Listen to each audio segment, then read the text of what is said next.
All right, it's 8:30 Central European Time now. Welcome to my first proper live stream that I plan to do every Monday night. Monday evening conversations with me, your host, Dr. Kristal Lau. And the reason for me wanting to do this Monday evening debrief is actually selfishly for me. So I'm doing a whole rebranding of my YouTube channel, LinkedIn, all of the stuff because it's been a heck of a year, 2025. A lot of things as well that happened on top of all of that. So that's led me to think about what I wanted to present myself as online, meaning things related to my career, business, all of those stuff, personal branding, and set or rather reset my pathway and trajectory. So all of that begins this month, actually. I've done a few bits and pieces there. But to go live is a way of holding myself accountable with creating content that aligns with this updated. I wouldn't say it's a new trajectory because it's always been there, but it helps to align things more. And because of my lovely ADHD neurodivergent brain, I have found it very difficult to pre-record things, even to pre-record things on the fly and then try to edit and put it up and schedule. It's just not working. And one time when my business had a little bit of money to spend on the marketing side, I even hired someone to do video editing. And I thought, great, because then I can outsource everything. But I still have so many videos sitting just stale. And it sucks because they're just there. And I just can't bring myself to post them. Not because they're bad videos, but I don't know. The procrastination is just some days pretty debilitating. But, anyways, welcome to Monday night or rather Monday evening conversations. If you have your tea with you, lovely. Or if coffee helps you calm down and go to sleep because you also have a neurodivergent brain, that's fantastic. And I really wanted to do it. Again, I said selfishly for myself because the Mondays tend to be a little bit chaotic sometimes because the weekend is over with, and sometimes you have a long weekend. Like last weekend was Easter weekend, so which, yeah, that's why I wanted to go live the first one then, but I made myself sick, so that didn't happen, which is fine. So here we are today, and I thought it would be a good idea to just talk through, especially if some of you have maybe a rough Monday or really boring Monday, and you're like, oh my God, is my week going to be a drag? Or actually a really good Monday, and you go like, wow, I'm excited for the week, and I want to continue in this role. So whatever the energy is that you finished your Monday with, that's fine. Because you still have the rest of the week, and whatever way you choose to approach your week, frankly, who cares what other people think, right? Because it's your week, yeah. And if there are lots of you who are parents, especially moms, and or even if you're not a mom but you are a caregiver, all those responsibilities, can feel kind of heavy on Mondays because you look at your schedule and you go, yep, here we go. This is all the appointments that are coming up or activities and things I need to get on top on. And it can feel kind of heavy sometimes. So I thought actually, Monday evenings together will give us just a little pause to just chat about things, maybe debrief um, your Monday, kind of set the tone for the rest of the week. And also, depending, I don't intend to make today's or every Monday's conversation super heavy on information because even for me, constantly learning ever since my medical school days. And then when I was practicing medicine in Australia, you just don't stop. And even till today. And there's just so much out there to always read, learn, that it just feels overwhelming some days. Yeah. So, I mean, if there's something interesting, absolutely interesting, I will definitely share, but it'll always be in the context of discussing, Monday evening, how's the rest of your week going to look like, and definitely in the context of living with change. So, what I wanted to mostly talk about today is why the topic on living with change and why I decided to take my YouTube channel this way. Because before this, it was supposed to be mostly a channel dedicated to postpartum health and well being, information on postpartum wellness.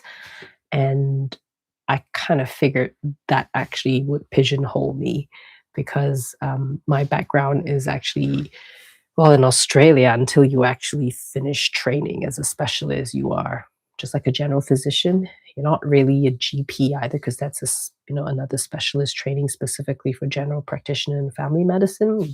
That's everywhere in the world. So you're kind of like a general physician. Yes, I have the license back in Australia. You can prescribe, you can work in clinics and hospitals, take up jobs here and there, but you're not a specialist. You're not really training for something. You're just there.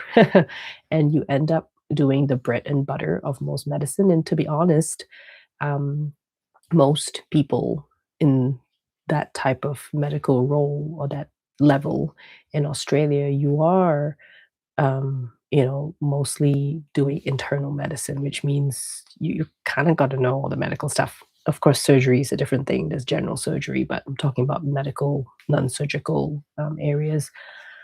So, yeah, that just made me, feel like, okay, with regards to, and here I gotta say, I actually lost my train of thought. Gosh, ADHD.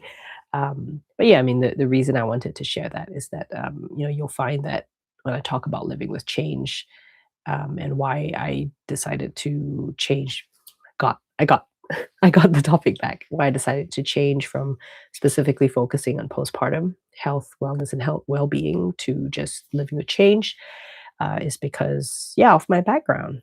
There's just so much to talk about, and because I worked actually with a lot of elderly patients in Australia, and I was thinking of specializing in geriatric medicine. So I spent a lot of time, whenever I could get, 3 months term in the geriatric ward, I would jump at it, volunteer myself, and offer myself.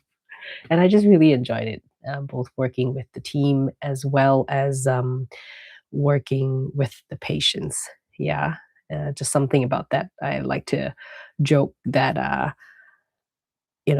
get along with my patients who have dementia, even when they're in delirium. And I wonder what that says about me. But hey, maybe we recognize one another, right? But that's just funny. I had a good time. And a lot of my approach with postpartum health and well-being as well comes from my geriatric background, because the parallels in both worlds are really, you know uh, clear. Even the way how the care is so multidisciplinary but also so fragmented and so invisible, and how approaching the care for the people involved in that life stage is also so wrapped up in our culture, traditions, heritage, uh, what do you call that? Traditional practices, wherever you are, whatever your ethnicity and heritage is, which is why that kind of led me to write my book, Postpartum Study. But we'll talk about that in another Monday conversation. But yeah, so living with change seems to be just more free to talk about, and I don't have to wear my full doctor hat, which I like. So I'm here really as, that I like to say I am entering my Malaysian auntie era. And yes, I'm from Malaysia, born and bred. I know I don't sound like it, but maybe wait till someone Malaysian shows up in the chat and starts to engage in the Manglish, then my tone might change. Oh, if I have a guest in the future who's Malaysian, then all that accent will come out. But yeah, this is my, I don't know, some people say you have an affected accent, whatever. I was once scolded when I did customer service in a bookstore in Malaysia before I started med school. I was chewed out on the phone by a customer who told me to speak properly, and I'm like speaking like this because it's professional customer service, and he just wouldn't let it go, which was which was hilarious because the more he asked me to speak properly or talk properly lah, can you talk properly? You're Malaysian, talk properly. I was like, I just could not drop it. And anyway, it was, I don't know, just really hilarious thinking back about that time.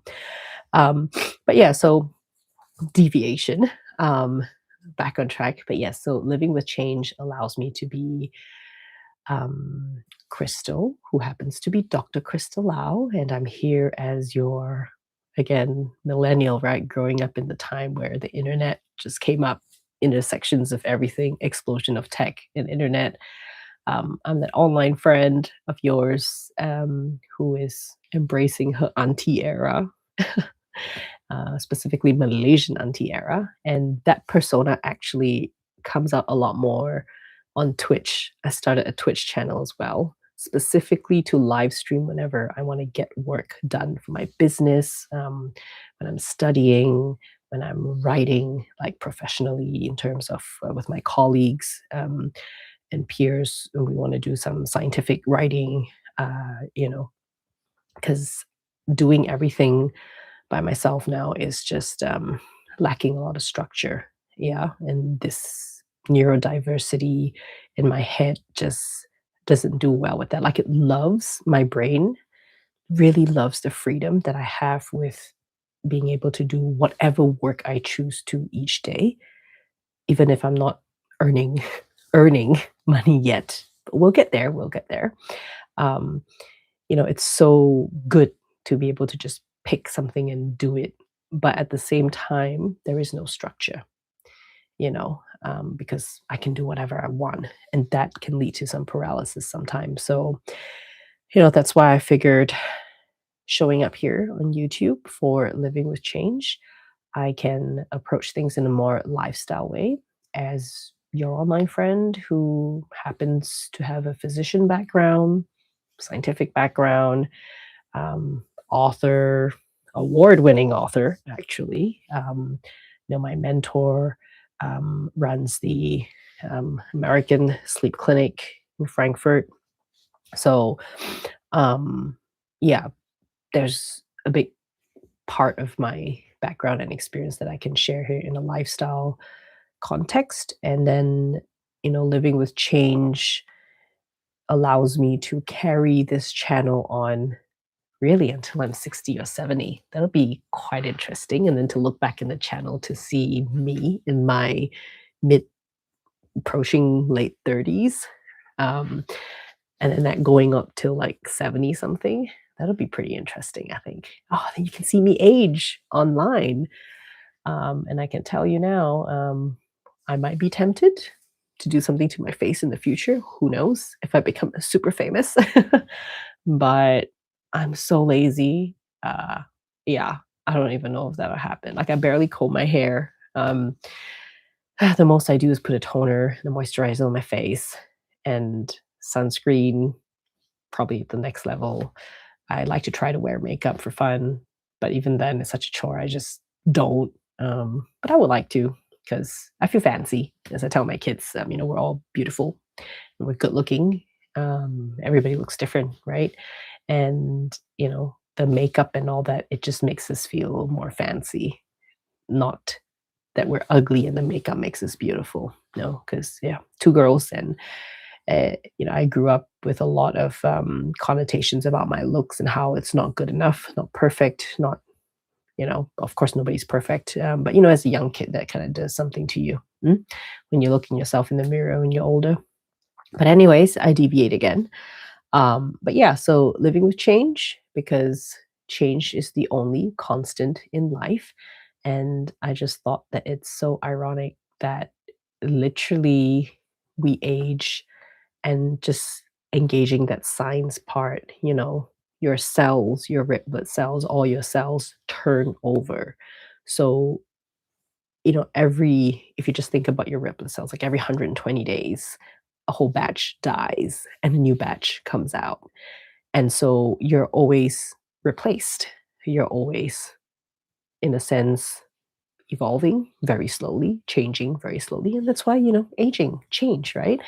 But yet, the way we have things set up in our world and the type of, I like to say, the systems and social constructs that are set up in our world today, um, it is so static and so stubborn that it doesn't allow flexibility. It doesn't allow us to move and change and evolve as needed when that is, I mean, no pun intended, but the nature of things.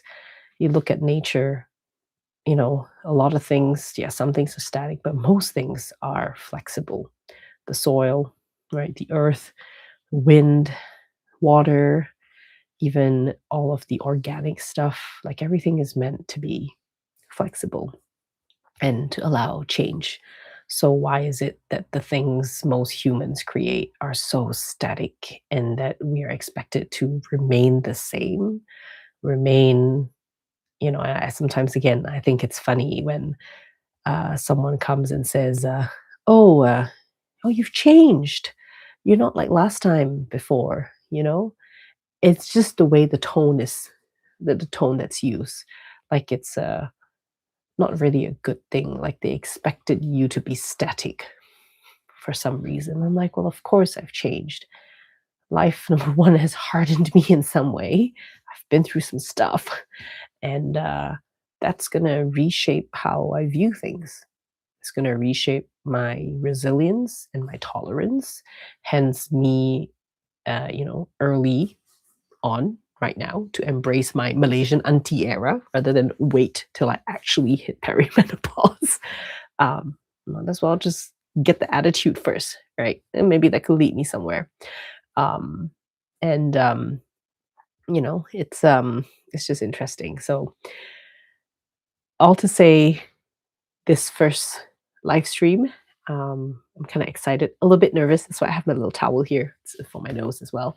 But it's nice to just do it, get it done. Doesn't have to be perfect. Or like my publisher and book mentor says, better done than perfect. And that was something I actually had to paste around my home when I was finishing up writing this book, the first draft of the manuscript, because I just, I was like, yeah, better perfect than done, better.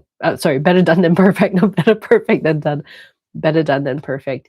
And that helped a lot to just move things forward. Like, I don't care anymore about the typos. Like, who cares if that thought kind of could be developed more? Like, I'm just done, and it took me 2 years to write that book. But, we'll chat about that another day. Yeah, but all in all, if you are watching this as a replay and maybe you are, it's Tuesday now, wherever you are, or you are just entering your Monday evening, then, welcome to my first live stream. And I want, hope that you will come along with me. And I want to bring you along with me in this journey of living with change, because, you know, like I think there are many great, of course, content creators out there and topics talk about that encourages us to move with the change that is impacting us personally. But I have to say, a lot of them are mostly sharing concepts and theories, which is great because you need to process things and what change means to you as well, and what living with change also means to you. Like it's different for everyone.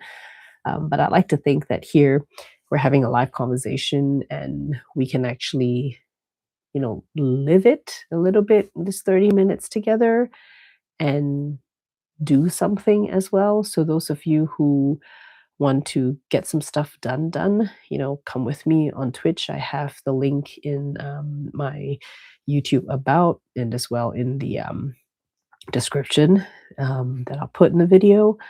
And yeah, just come there, hang out, get something done. And, that's how I'm going to push myself because honestly, I've tried so many ways to get stuff done. And a lot of it isn't working out. So I thought, you know what, if I'm going to publicly shame myself online, no, I mean, I'm not going to do shameful things. Please, no, it's not the kind of content, okay? But what I mean is like, I'm showing up, I'm telling all the internet strangers and my friends and my colleagues, that, hey, I'm going to be online, I'm going to be here, and I've scheduled all of this stuff, and then I don't show up. It's kind of shameful, and I'm going to feel so bad. So I force myself. I force myself, and it triggers that urgency again in my neurodiverse brain that, like, oh, Crystal, you've got this live stream coming up. Like, you better get things sorted. You better organize the stuff. You better figure out what you're gonna do for those couple of hours because you need to do something then, and people are gonna expect you to show up. So yeah, you know. So if you want to come on, join me with that, please hop onto my Twitch. But otherwise, for YouTube for now, I'm just going to do every Monday and just literally conversations like this. So we might talk about some topic. I haven't decided if I want to screen share something because then it feels like a lecture. Maybe I would, or maybe I'll put a title there. Who knows? Maybe I'll bring a thing. We'll just riff off and enjoy the Monday evening so it's not so overwhelming and stressful. And any of you have a dilemma, if you don't mind, telling everyone about your dilemma and you want to just chat about it, please just pop them in the comments when we run this.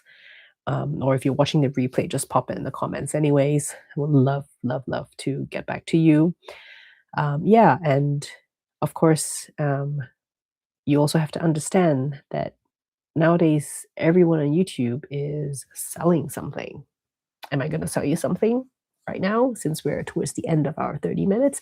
No, I'm not going to sell you something, but I'm going to ask you to go and support a very dear friend of mine who I first knew her as a colleague in our European lifestyle medicine scene.